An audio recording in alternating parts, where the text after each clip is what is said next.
go for a song. This will be our final performance. Okay, let's enjoy the song by Abdullah Al Mamun.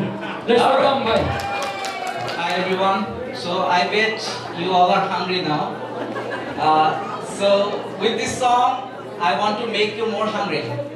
So please sing with me, and I would like to invite Farhan. Please come on stage.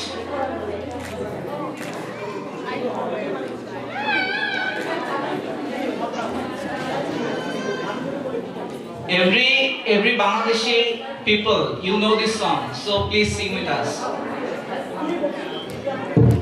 Alumni হয়ে দুইবার স্টেজে উঠলাম, sorry guys. Thank you বাবা বেগম মামুনি। এটা যেহেতু শেষ গান, আমরা সবাই চেষ্টা করবো একসাথে জয়েন করার। জয়েন না করলে আমি জায়গায় জায়গায় গিয়ে জয়েন করাবো। সবাই আমাদের সাথে গাবেন। তো ক্যারোকে আওয়াজ একটু বাড়াবো।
মায়াবী এ বাঁধন ছিঁড়ে